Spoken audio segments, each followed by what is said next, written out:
You're listening to Back to the Roots podcast with Mike Klein and Brian Wood, and today we're sitting down with Joe Schlabach, Nature's Acres Farms in central Holmes County, and this farm was one of the first organic dairy farms in the state of Ohio on the first route of milk. And so, Joe, thank you so much for joining us. Sure. And can you just give us a little background of what your farm size is and a little bit of how the organic movement with your dad being involved and how that all got started? I'm Joe Schlabach from Nature's Acres here in central Holmes County. We're in downtown Amish country. We've basically been farming for 5 generations on this farm. We are organic for 20 years now. We have been grazing for 21 years into rotational grazing. So the whole farm right now is approximately, we own, my wife Rachel and I own 110 acres. It's 90 acres grazable, and I rent another 30 acres. 35 acres of the farm has been strip mined. Coal has been taken out, and we've been cursed with soil that doesn't drain. The drainage system underneath is completely destroyed. So my dad got money. He got 20% of the money, and the rest of the siblings, dad's siblings, got money too, but we got cursed with the farm. So never, ever think about strip mining for coal or doing things like that. You're really hurting nature and destroying infrastructure, what nature has for us. We are a seasonal, grass-based, no-grain dairy. We quit feeding grain since 2016, December of 16, but we have been organic, like I said, for 20 years. We have been grass-based. We haven't grown any corn for approximately 10 years now, at least 10 years. I think in 2010, we had some corn that we grazed it actually with the cows, so we're not putting up any corn or silage. We have been trying to go no grain. Our focus for no grain has been since probably 96, which is 22 years. I guess we'll just go back about 25 years. I have 3 brothers. There's 4 of us sons, and Dad were on the farm. We had a few small enterprises going. We always had produce. We grew some conventional produce. We were very conventional, actually. In the early 90s, we had complete Holstein herd. We had registered genetics. My brother Matt, which lives in New York right now, is currently on the grass milk route too. They're doing grass milk. He really focused on genetics, and we did registrations on cows and bulls, and we tried to have the top genetics, and we mixed our own TMR. We were milking 3 times a day, and we were spinning wheels. And we were plowing on 3 different farms, which we were destroying soil structure because we were using quite a bit of chemicals too. And we used chemical fertilizer.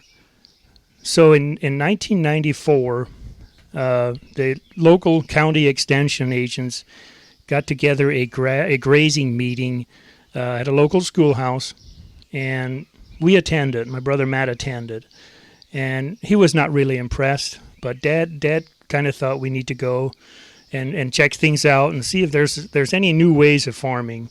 And we always were looking on kind of the cutting edge thing too. We were kind of radical. Actually, we were considered very radical in the neighborhood anyway. So we decided to start grazing. In 94, we started grazing. And we set out paddocks, and we didn't know a thing about anything. We had a 25-acre pasture. We sent the cows out in the spring, and we usually feed corn silage and hay basically all summer long. The pastures were kind of neglected. We'd mow them maybe once a year. We'd also graze third cutting hay fields. We'd take 2 cuttings off, and then we'd graze the rest into the fall, but never intensively. And we really had no clue what grass could do for us. So in 94, we tried that, the rotational grazing system, and it fell flat on the face for us. we ended up with a lot of mud, and we weren't impressed. So in '95, we tore out all the fences again and went back to our original plan, and we fed TMR. We mixed our own TMR. We'd bring it out. We forked the silage out of the silo onto a cart and bring it into our the milking area. We had a flat barn, a 26 cow comfort stall. So we clean up a spot on the concrete. We shovel everything out, and then we put on all kinds of grains and cotton seeds and soybean meals and a little bit of oil and fat, and it never worked out for us. We had a lot of sweat. We milked 3 times a day for about 3 months, and then we burned out. So, to just stop you there for a second, you grazed for 1 year and decided that it doesn't work. We decided it is not for us. Okay. The reason we decided that is because the cows did not want to cooperate. You have to train cows to eat grass, and they were not interested in any way. They were used to having everything shoveled right in front of them. They didn't want to go get it. Not at all. They had no interest in going out there on a bright, sunny, warm day in June. So we decided we'd better feed them good in the barn. We were probably feeding 15 pounds of grain and another 10, 12 pounds of corn silage, and we always fed hay in the comfort stalls too. After you went back away from pasture, when did you then decide, let's try this again? That's an interesting question, very interesting question. My 2 oldest brothers were building lawn furniture. At that time, we also had a hog barn, and then we always had vegetables, and there was a guy by the name of Jack Grimes from Wayne County area, I believe, and he came down to our farm, and he actually came to my brother's wood shop to buy a picnic table. And he was kind of an outspoken, loudmouth type guy, and we enjoyed visiting with him. So he told us, when are you guys going to ever start farming like the way my neighbor does? A guy by the name of Barry Hurst. And we asked him, well, how's he farming? Well, he's completely grass-based. He feeds about 5-6 pounds of grain, and he freshens only in the springtime, in March and April. And, wow, that really kind of interests us. He bought that picnic table. He gave us the guy's phone number, the farm's phone number from Wayne County. That was in '95. And that fall, in 1995, around September, we went to visit him. And then we had the light bulb moments, I tell you. We visited that farm. He had everything in grass. He was milking 24 cows. He had 60 acres. And it was such a peaceful setting. The cows were happy. The cows were in very good condition. They were still milking around 55, 60 pounds. And he was feeding 3 pounds of grain, and it was incredibly simple. And we thought, really, that's what we need to do. So in the winter of 1995 and 96, we read all the books, and we found all kinds of literature all across, and we read everything we could get our hands on. And in the spring of 1996, we start building fence. We tore out old fence.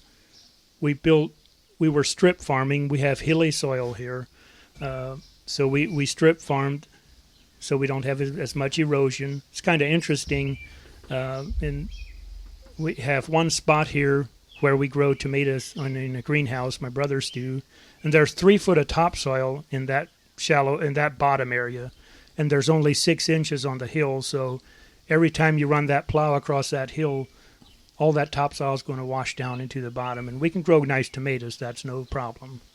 That's great, but we still need that topsoil on top. So everything made sense to us. Cover it with grass. Grass is the healer. Grass is the forgiveness of nature. It's ecologically sound. We just had a new beginning in 1996, and we started grazing again, and we haven't quit yet.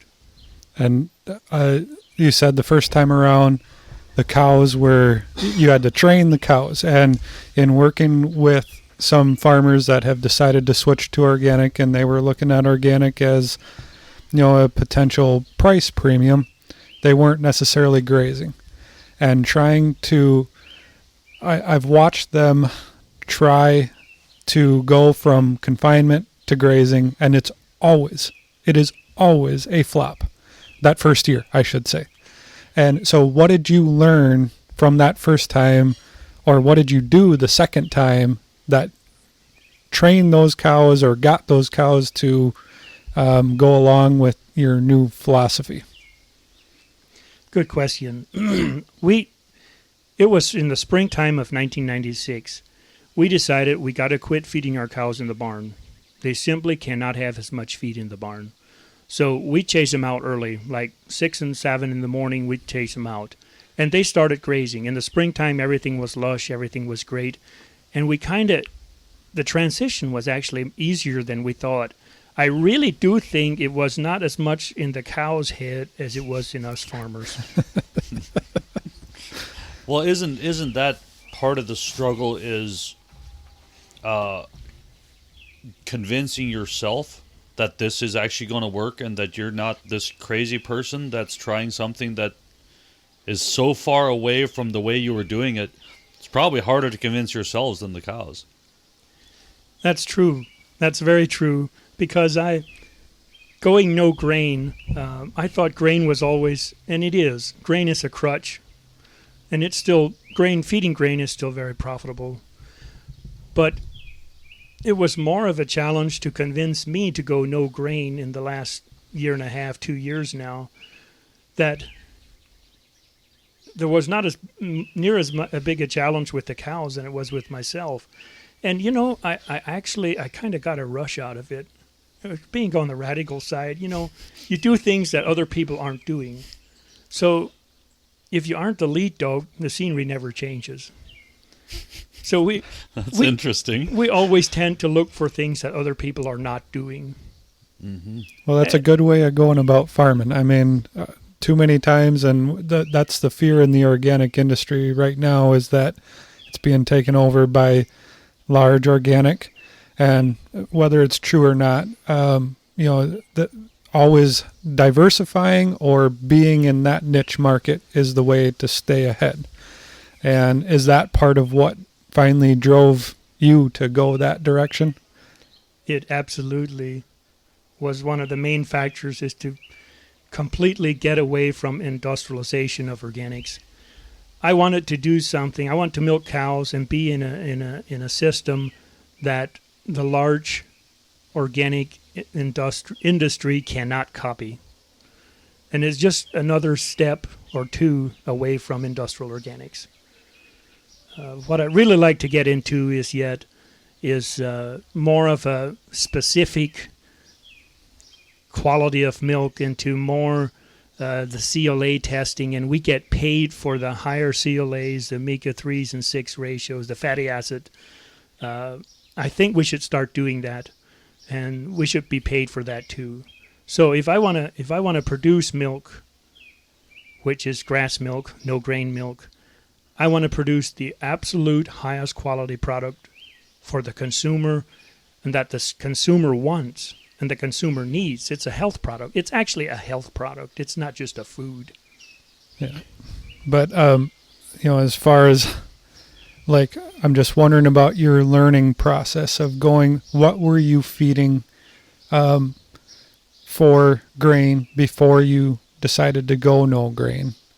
And then when you dropped grain, what did you see milk production? What did you see the cows do? And what have you learned in the last, you said, a year and a half since you went 100% no grain? What have you seen over the last year and a half? We were feeding, our grain ration was basically shelled corn, ground shelled corn. I've experimented in the last 5 years. Before I went no grain, I experimented with some beans once in a while, but I never really fed a lot of small grains. We fed barley. We had a basic ration of ground shelled corn. We mix in a little molasses to settle the dust. And we also fed some oats once in a while, whatever grain was available. It was just a small part of the cow's diet. It was probably between 3 and 7 pounds. We had free choice minerals and free choice salt there too. But the biggest change I've seen is the workload left about feeding grain. I did not see a big change in the cows. As far as body condition, I'd say it's very similar. Other than production, I saw probably a 10 to 12% reduction in production. One of my peak production is probably within 1 to 3 pounds. I peak out at around 65 to 67 pounds. I've never hit 70 pounds with grain anyway. One thing I would like to do is step back a little bit to where you went organic, and to talk about the importance that your dad, the role that your dad played along with Mark Martin, Ernest Martin, my dad, in getting this going, because the legacy that your dad has left is far-reaching. Yesterday we talked to Jeff Miller, and he mentioned your dad as an influence in what he's doing now. That's very interesting. It has been a journey, I must say that. But going back, I guess I'll say this before I go back into the late 90s. I'm so excited about no grain milk. I always come back to that, and we can't stop talking about no grain milk and pasturing our cows. But going back into 1996 again, where we left off, where we started grazing again, we fed corn silage. We put out corn, but we were reading all kinds of books, and we went to the library and we copied out all kinds of information we could find, and we got in contact with more grazers, like Francis Thickey from Iowa. There was a few others. Dave Forgey from Indiana. Those guys had a very large influence on us. But when we started grazing in 96 and 97 and into the late 90s, 98 and 9, we noticed one thing. The cows got healthier. We lost production. We had a 20,000 pound rolling herd average. So we dropped back down to about 13, 14,000 those first years. And we actually came back and we started crossbreeding, which was a mistake. We crossbred with Jerseys and Dutch Belt and Lineback. We had some good crosses and we had some ugly ones. But we saw that if we don't push the cow for production as hard, her health comes back and everything is so much better. As far as we didn't have lame cows, we didn't have cows we didn't have freshening problems. Everything improved. So my brother Matt was at a local livestock auction one day, and he started visiting with this young Amish guy from Ashland, Ohio, and he told my brother Matt that they're quitting farming. They're not dairying anymore because it's just not working out for them. But there's one guy. They have a neighbor. The Amish guy had a neighbor. His name is Mark Martins. And he's got all his farm in grass. And it looks to him that he's quite successful. And he really liked to go organic because everything in grass, you're not fighting weeds. You're not growing any corn. There's no problem. And we were very new to organics. So this young guy wrote a letter back and gave us the address of Mark Martins in Shiloh, Ohio. So, of course, we got in contact, and he was very much interested in organics, and we saw the same thing. We're not struggling with all these Band-Aids using antibiotics, and we quit treating dry cows. That's another thing. It was quite interesting. In 2000 was our first year completely seasonal. So it's been 18 years since we've milked cows in January and February. I do think that's one of the most important part if you want to be completely grass-based and not grow any row crops. You got to be seasonal and freshen your cows when the grass before the grass grows the fastest and the lushest. So you have a tight seasonal window. I'm referring to tight is having all your cows fresh in 4 weeks. And then you have the cows are in peak milk production when the grass is in peak production too. So that's really why we're seasonal. But we realized that if we go all grass, we can easily transition to organic. So we got our heads together. There was about 5 or 6 guys. There was the Martin brothers, Ernest and Mark from Shiloh. There was my dad's best friend, David Klein, and another friend, Mose Hirschberger. There was 5 or 6 guys, and we got together and we decided we can go organic. And we met with a certifier at David Klein's one day. And I remember I couldn't attend. I had to stay home and do the work. My brother Matt and Dad left. And they were so extremely excited when they came home. We're going organic. And we're going to get $18 for milk. And currently the milk price was at $13, $14, which that was 20 years ago, and we're still there. We're still there. I remember our neighbors, when they found out, in 98 was our first transition year to organics. When they found out we're transitioning to organic, we were absolutely the greatest laughing stock in town. But really, we've seen all stages.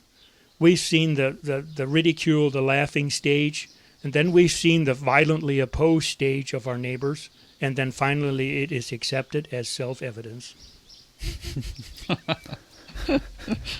It is kind of the 3 stages of the neighbor. Mm-hmm. It's kind of funny. Well, and, as far as comparing grass milk to those that 20 year ago going organic, do you see that the that acceptance, or it's not there? Acceptance isn't fully there, especially amongst the farmers. And do you see that we're kind of in the same stages right now, that you're crazy. You're crazy. I hear that sometimes, especially with some of the farmers I work with. That grass milk thing, yeah, it's pretty neat, but I'll never do it. And I can see it coming that there at some point there's going to be people that are going to say, that opposing, and then eventually it might come to acceptance. Are you seeing the same thing? Actually, I feel fairly accepted in our neighborhood right now because there's no other dairy farm in our neighborhood currently that's not organic or in transition. My one neighbor is no grain. There's 2 others that are really considering it, and I really think they'd like to be producing milk without grain. One of our neighbors that probably was the most hostile about organics, I told him I'm going to quit feeding grain 2 years ago. And he said, this is a comment he made, it'll probably really work with your pasture in April, May, and June, but once you hit July and August, you're going to feel it. And he was true. Hot weather is hard on production. You can't keep the dry matter in the cow. But he was not hostile about it. And I must say I really appreciated that. But I really don't care what our neighbors do. We're going to farm the way we want to. Now, when you go back to the transition to organics, was that a harder step than going to all grass? Yeah, it probably was. Transitioning to organic, we had to completely change our mindset on things. It's not a way to farm, it's a way of life. Organic is not only a way to farm. You gotta think differently. You need a paradigm shift. You gotta think outside the box. Instead of just using Band-Aids all the time, you go back and you try to have the cow in a healthy cow before she even gets sick. You don't treat things. You maintain them in another way before she even gets the symptoms of being sick or having problems. Prevention is the biggest thing I see in organics. But really, I really don't know if there's a lot of problems in treating cows and different things. Once we stop treating dry cows, the dry tubes, we always said that's just an exchange of wealth. you might as well take those today and tomorrow tubes and throw them in the trash because they don't do any good anyway. There are some people that have problems that might have been helped, I don't know, but we quit and we haven't had any struggle since. The biggest thing about being organic and the mindset thing is you have to read other literature. You have to expose yourself to other farmers. We visited all kinds of farms all across the Midwest, East and West.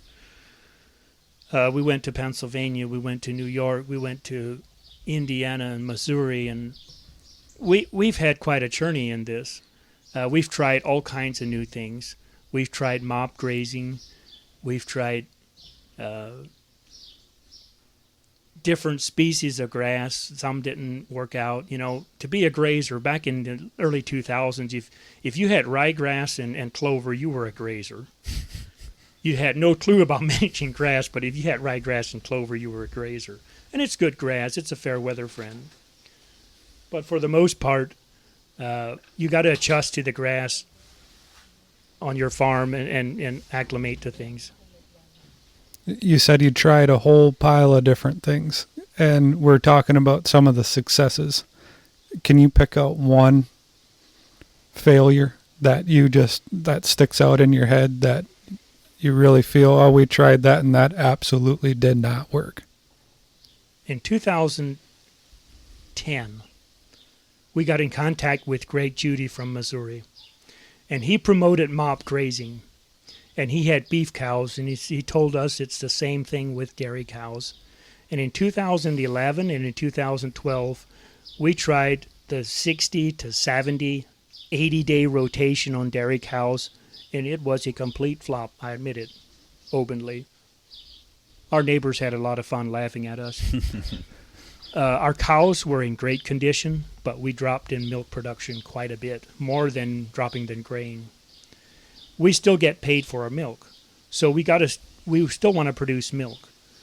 As far as just the soil building and keeping the cows in flesh, it worked great. Now, as far as grazing heifers, that's the only way to graze heifers. That's how we graze. We mop stock, and they do very fine. Actually, they really bloom on mop stocking. Mm-hmm. On a 70-day rotation. We actually just got done grazing for the first time one set of pasture we haven't hit yet all summer. And we're in the middle of July, and you haven't hit it until you just got done with it, you said? And they do very well on it. We just started on our second growth. Wow. The heifers are on a farm, my brother's farm just across the street. He owns about 25 acres. Mm-hmm. Now, you also had mentioned earlier that you tried crossbreeding, and was that, you're straight Holstein now, correct? With, I believe there might be a little bit of Fleckvieh in there? There's a Fleckvieh bull in there right now. Yeah, we crossbred. In the early 2000s, we used Dutch Belt, and we had some very good Dutch Belted cows, but the first cross is the only cross that's great. After that, it's all messed up. You got a complete diverse background in genetics that you really don't. You don't have any trend to work on.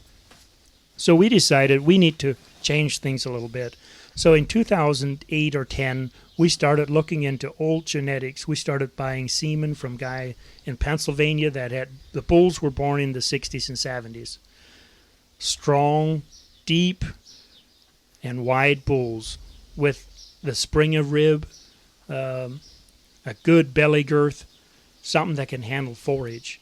So we started breeding our best cows to those bulls, and then we kept our own bulls and used them on the herd. We have been line breeding our herd for about 12 years now. Now we have a rule of thumb we go by. We use AAA numbers quite a bit on bulls, but if you see a cow path,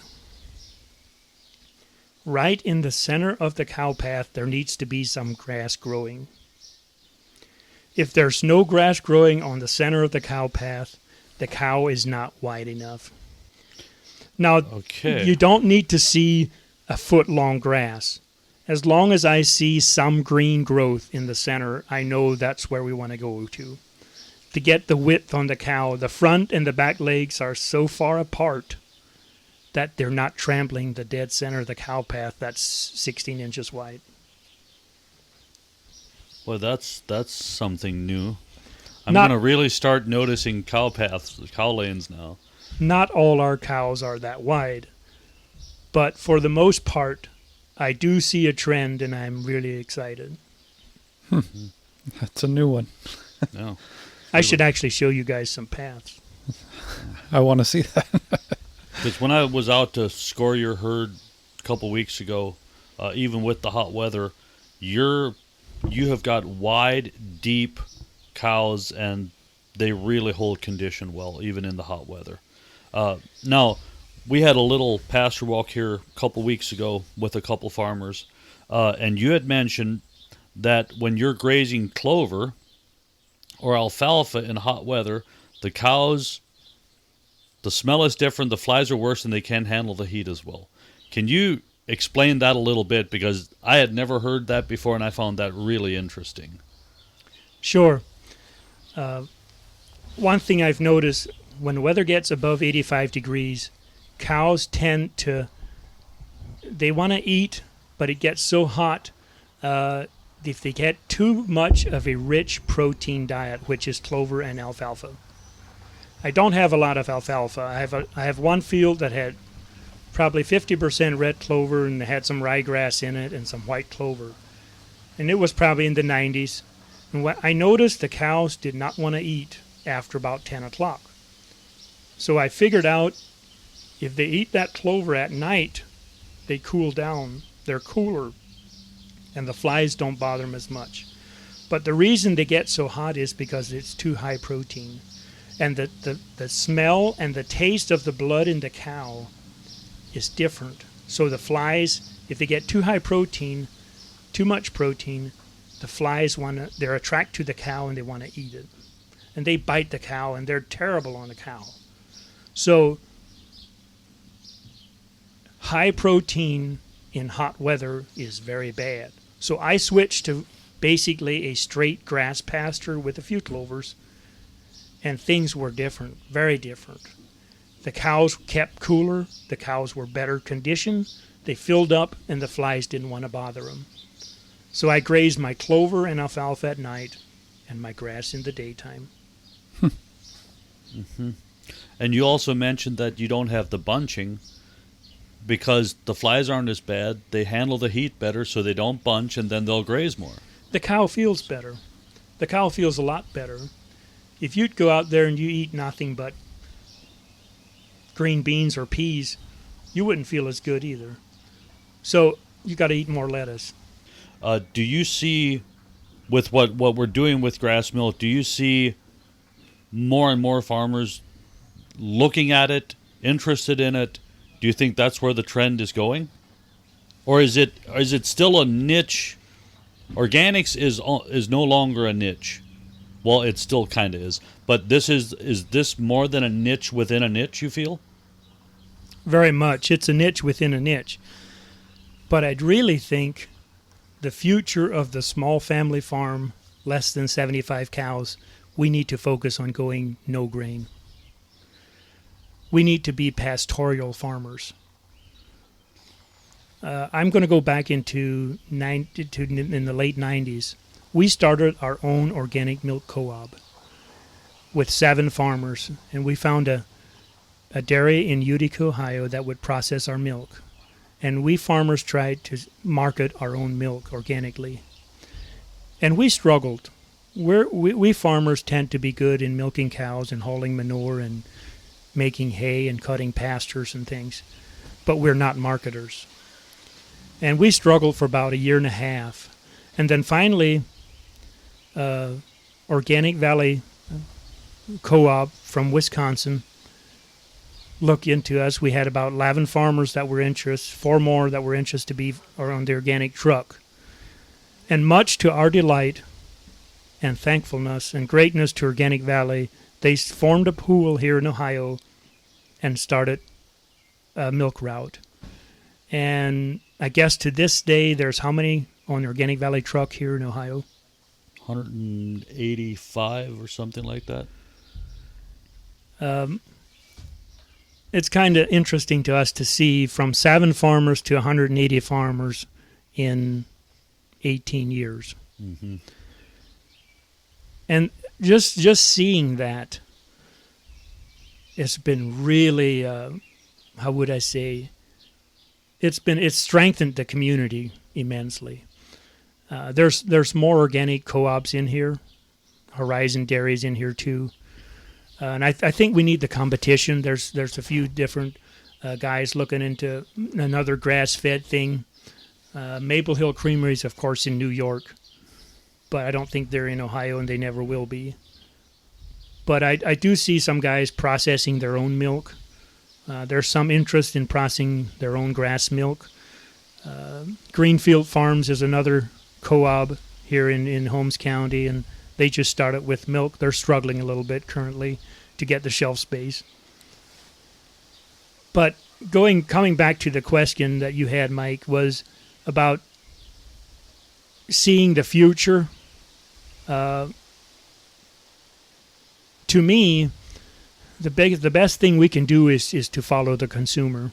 If they want grass milk and they ask for it, let's grow it for them. I really think we're headed that direction. I think we need to be, because the future of the 50 cow dairy is at risk right now because of the big industrial organic farmers are really getting into it. There's the 500 or the 5,000 cow farms. Do you feel that everybody, well, I'll say everybody under 200 cows can do 100% grass-fed? And what is the key? I think we all realize that the pasturing and the quality of the forage is probably the number one thing. But outside of that, do you feel that everybody can do grass milk?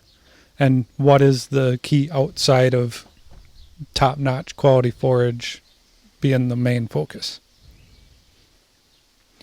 I do believe it is possible to be no grain.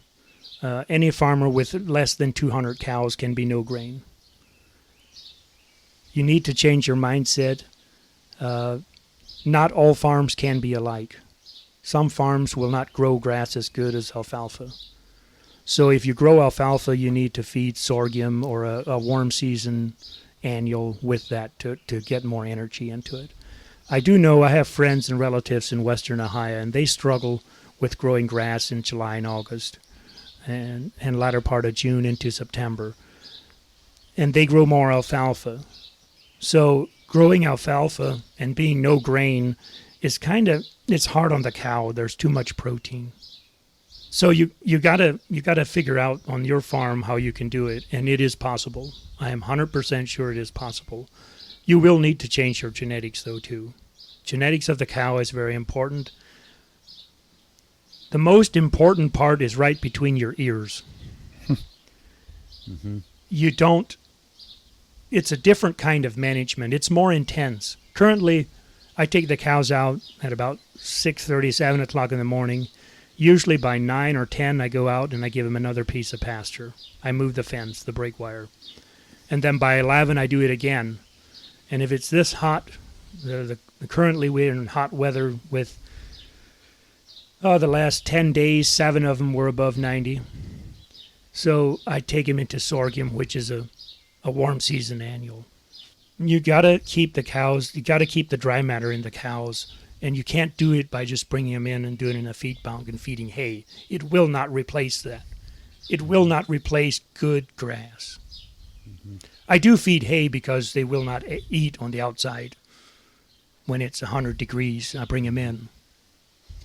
And your dry matter requirement for grass-fed from pasture is 60% versus 30 for the farmers that feed grain. So 60%, you've got to.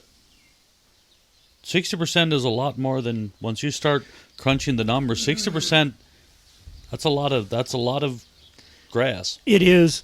I've probably been, so far this year, I've probably been at 85%. And that's actually where the profitability comes in. If you can keep your cows on pasture and you don't have to feed any hay to supplement hay because of, we're in a dry spell right now too, but if you don't have to supplement with any hay, that's just less cost. Mm-hmm. I focus on turning all my grass into milk. I do bale hay in the spring to handle the flush. It's only to manage grass for my cows. It's not. Labor is an issue on the farm. That's my wife and myself. I can bale hay and I have the equipment to do it, but I can't do 20 acres at a time. So I'd rather milk a few more cows and supplement with a little bit of hay in the summer slump of grazing. I'm referring to as the grass grows slower. And I noticed earlier as you were describing your farm, you said you had, I'm not going to remember the exact number, but 94 grazable acres. That's opposite from what we normally hear, tillable acres. So you're 100% in pasture on your land and can make hay if need be, but buying in hay and you're totally grazing your entire land base. Yes, I am. I cannot afford to try to bale my own hay for my own use because I can't bale the quality that the guy can with the 150 horse tractor and the 10-foot disc bind. He can bale hay in a much shorter time, much higher quality. So why do I want to bale my own hay if I can graze it and if it's lesser quality? I feed most of my hay to the dry cows anyway. Some of the hay is milk cow hay, but I feed it to the dry cows. Mm-hmm. One thing that on the 30 acres that has been reclaimed, strip mine ground, soil tests show that it's really good, high in minerals, and the organic matter is high, but the grass tells me different.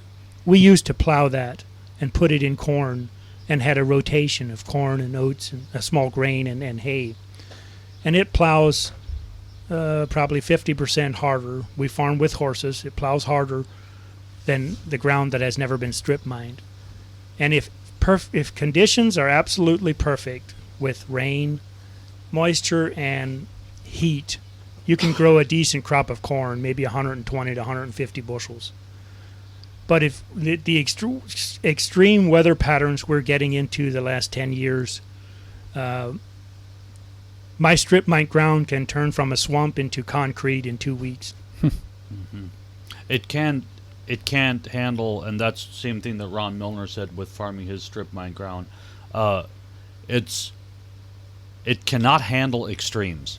In a perfect weather pattern, it does surprisingly well, but it cannot handle wet and it cannot handle dry. Mm-hmm. Because, like you said, the soil structure is completely gone. And the reason the organic matter is high is because there's not enough living things there to eat it. That's right. We see earthworms. We've spread quite a few microbes. We've used a few soil amendments on it. The best thing we can do is keep it in pasture. It's basically Kentucky 31 fescue. I'm trying to get clovers in there too now, trying to manage it, and it's very difficult to manage. Currently today, it's probably the fescue has rust on it. The fescue is not dark green. The cows don't like to eat it, so in the nighttime, if it's real dry like the conditions currently, I do feed baleage in those pieces, and I get quite a bit of fertility on it. And that's the best thing we can do. It erodes extremely easy. We can get 16-inch washouts in our field if we plow it and on strip mine ground. So do you do any renovating of pastures or working up ground at all? I haven't worked any strip mine ground for, it's 10 years now. But we do renovate some. On my rented ground currently, I have plowed about 7 acres, had a small grain in it, had oats and peas in it, 3 acres, but I have 4 acres of sorghum right now. And that has been in pasture and hay for about 22 years. So we plowed it, and I'm putting in a new seeding next year. The home farm here, which is 90 acres grazable, there's some woodland, but that's the first time in probably over 100 years that the whole farm has been in grass. Oh, really? Oh, wow.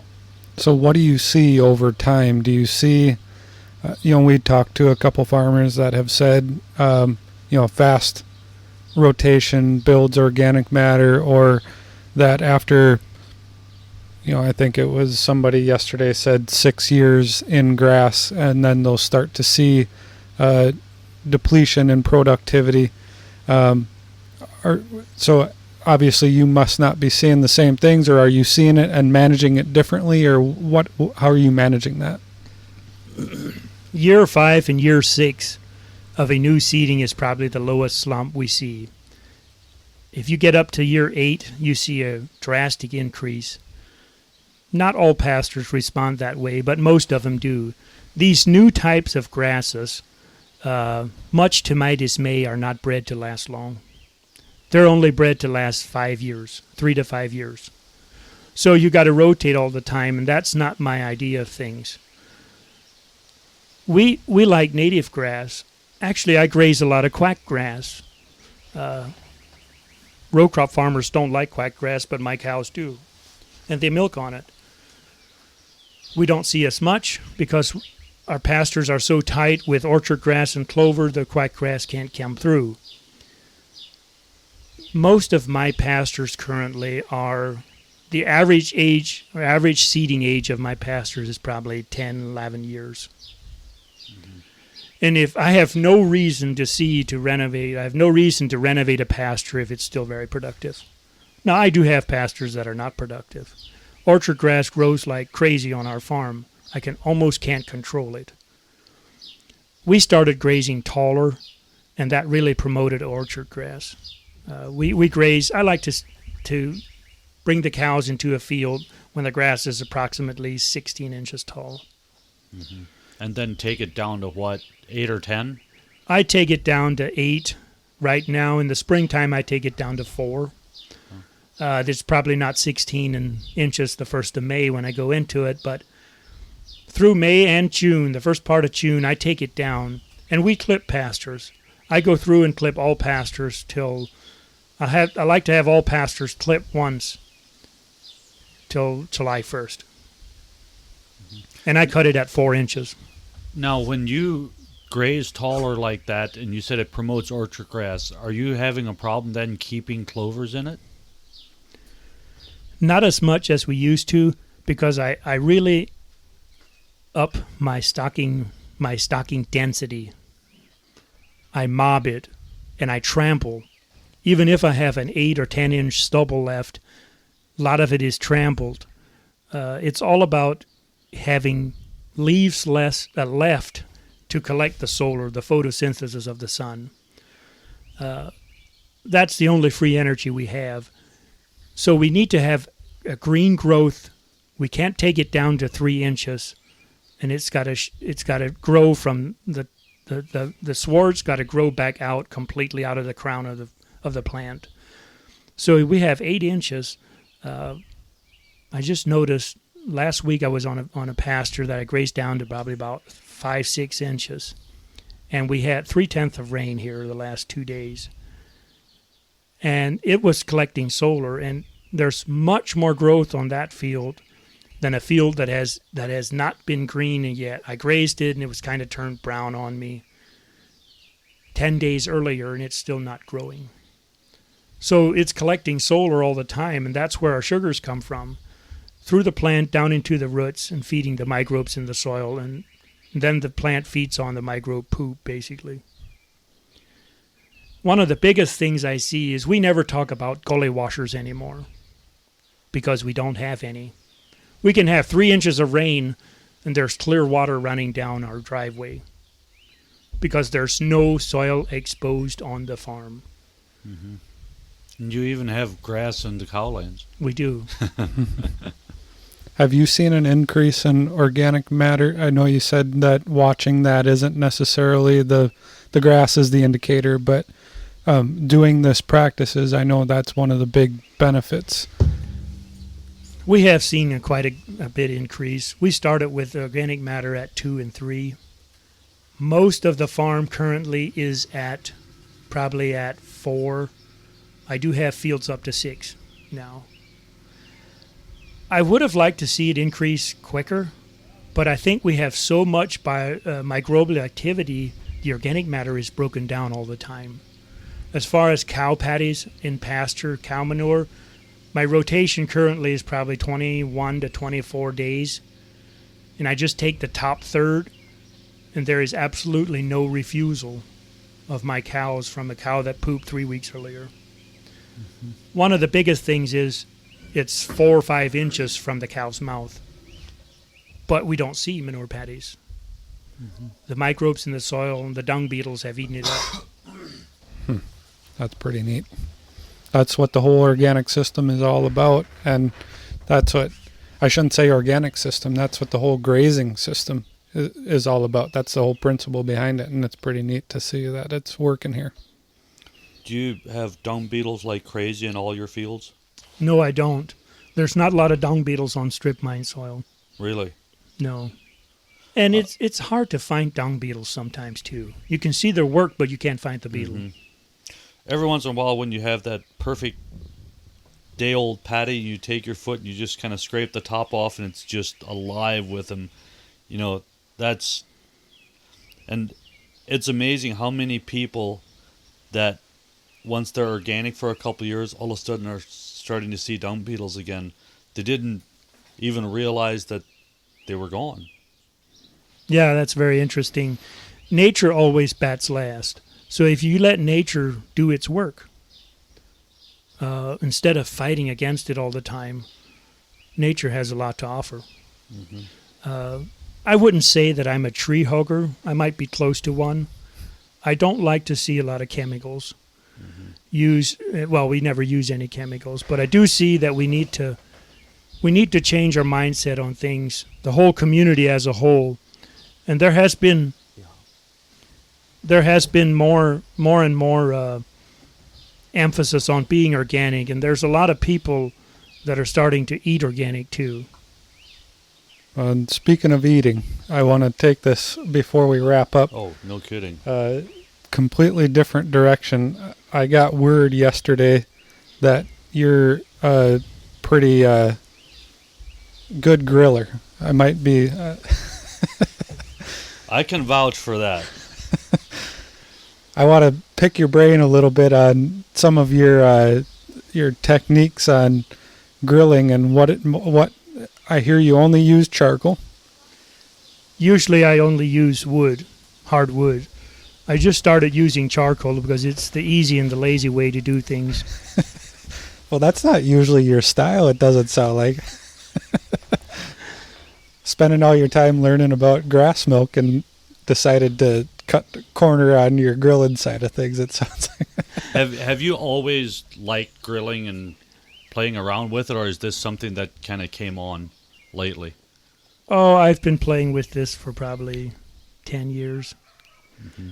I've had a keen interest. I like to eat, and I'm no vegan or vegetarian. I eat a lot of meat. Our family eats a lot of meat. Anything from chicken to pork to beef to turtle to fish.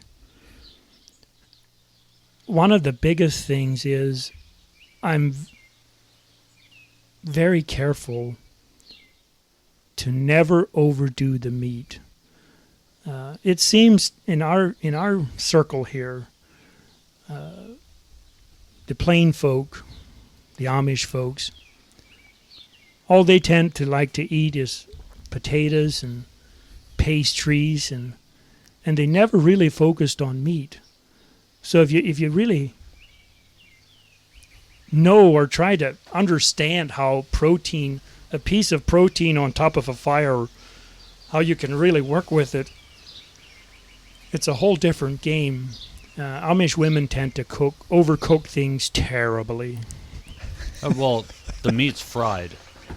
It's Majority. most of it's fried and then put into a gravy, and you can eat it with a spoon, but I prefer. God gave me teeth, and I like to chew it. I like something that's chewy, not just a mush. Well, and that's one thing I've noticed is that when sitting down with an Amish family for a meal, usually the meat is just kind of in a dish as a, well, it must be for flavoring, I guess, but it's usually with a noodle or a some sort of carb, some sort of carbohydrate, and that seems to be the carrier of the meal. And I'm in the same boat as you are. I'd rather my piece of meat carry the meal, and then there's a vegetable or something to go along with it. So are you doing like, you said meat over fire. Are you doing smoking, or are you just doing high temp, quick cook, or what are you? I do anything, any meat, any style, on any fire or charcoal or grill. I prefer just grilling something on a fast approach thing. I'm working on a smoker currently, and I've used numerous smokers, and I haven't found one that I really like yet. But smoking meat is an art, and even grilling meat is an art. The biggest thing I like about grilling meat, there's nothing but meat and salt and pepper. I do use some Organic Valley pasture butter, which is the only butter I can use on meat. Is that a requirement? Totally requirement. Now, when we had those ribeyes the other night, you put a little bit of garlic powder on it? I do. For me personally, I only like black pepper and salt.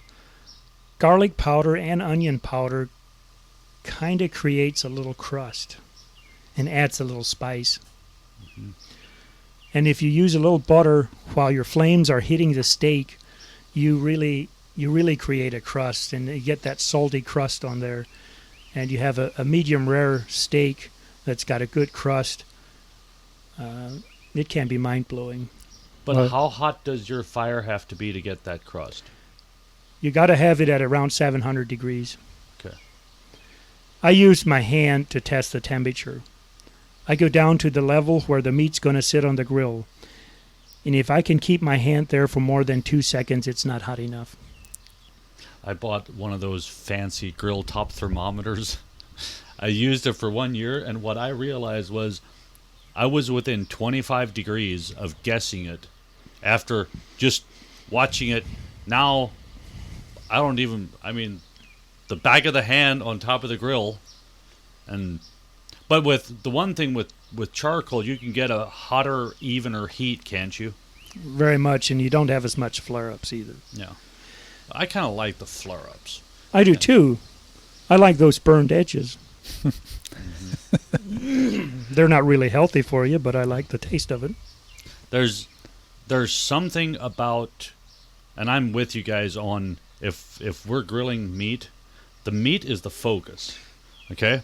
Now the salad and the asparagus and stuff coming out of the garden is icing on the cake, but the cake is the meat.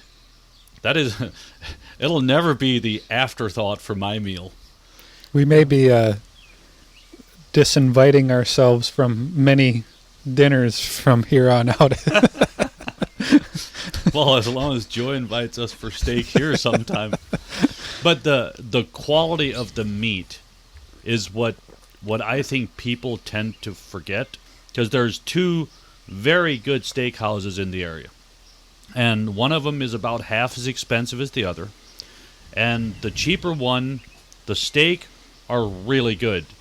But you can tell the difference in the quality of the meat.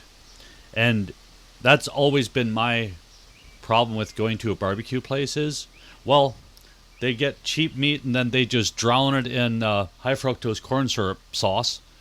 And if you have a high quality cut of meat, you don't have to be a grill master to make that good. As long as you have a salt shaker and some black pepper and a little bit of butter, you can make a high quality steak good.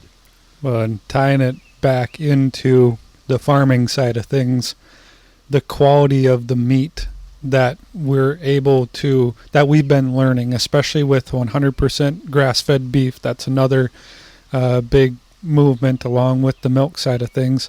I think, a number of years ago, it was tough as a Red Wing shoe, and it was partially just due to we call guys that do nothing with their ground, and basically, well, they're essentially strip mining their ground, of nutrients. It's organic by neglect, and I think some of this grass-fed beef was grass-fed by neglect, and now we're learning some of the better practices that it takes to finish a animal on grass and do it properly, and we're getting these phenomenal cuts of meat that taste. All they need is some salt and pepper and some butter, and a good hot flame, and you're going to have a phenomenal meal. That's really interesting. I've bought a Cowshe steak from a guy from Texas, and it's grass finished. And it was the best steak I ever had. It was marbled to the hilt, and it had flavor. I only used salt. I didn't even use pepper. And it had flavor. It blew me over. It was a 100% grass-fed steak. It was the best I had. The worst steak I ever ate was 100% grass-fed too. But it did not have the pasture to finish out like it needed to. Mm-hmm. It was very tough. I don't know what steak knives are for. I like to chew mine. I just like to bite it right off the steak if I need to.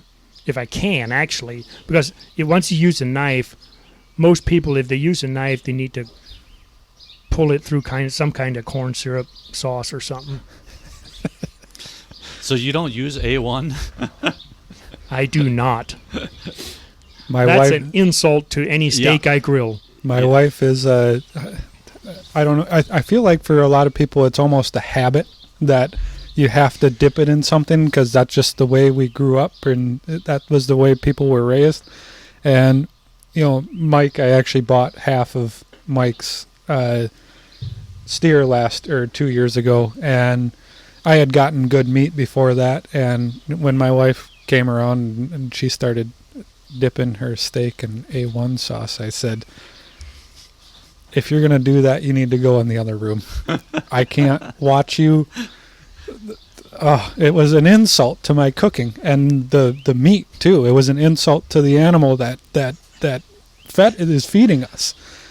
I think for my own grass-fed beef that I raise, the key is to butcher that animal either in November, so you've got that fall really good pasture for the month leading up to it, or like this year I butchered him in end of May.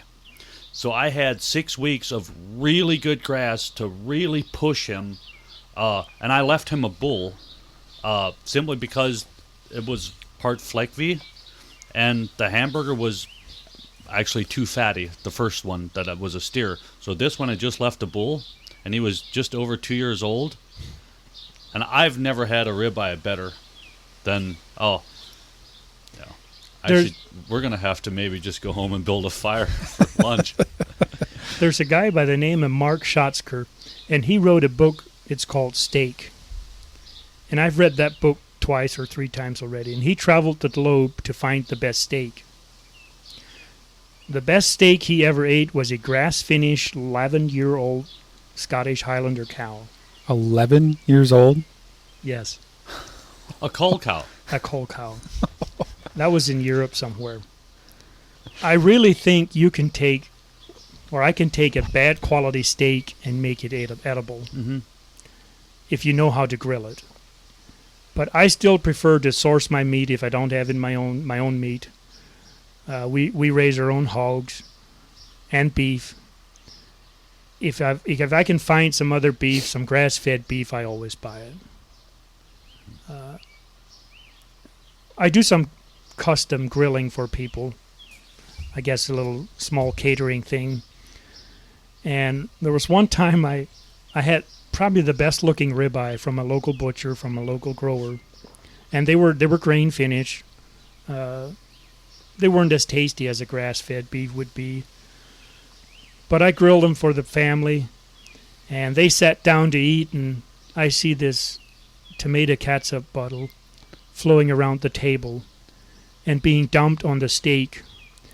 And right then and there, I decided I will never grill steak for those guys again. That's a complete insult to the meat and to myself. Yes, I agree. I think my kids get really sick and tired of it when I tell them, do you realize that ribeye that I'm eating right now, it would be like $28 a pound, and you're just eating it like you deserve it? Dad, I know. Well, that was a fun little detour off of the farming. Very good. So, well, Joe, I just really want to thank you for taking the time to sit down with us. We really wanted the perspective from a spring seasonal grass-fed because there's only 2 in the area, and you were willing to sit down with us, and really interesting backstory on this farm, and really exciting what you've got going on here. Mm-hmm. There's one comment I'm going to make yet on being seasonal. The number one reason we're seasonal is to follow the grass growth in the spring. The number 2 is the lifestyle. It is a lifestyle choice I want in the way I farm for my home here, for my family. There's people that milk year-round, and they make more money than I do. It's probably more profitable for them, the way they do things. This no-grain, seasonal, all grass is, how would I say, there's so many things that are better. It's more ecologically sound.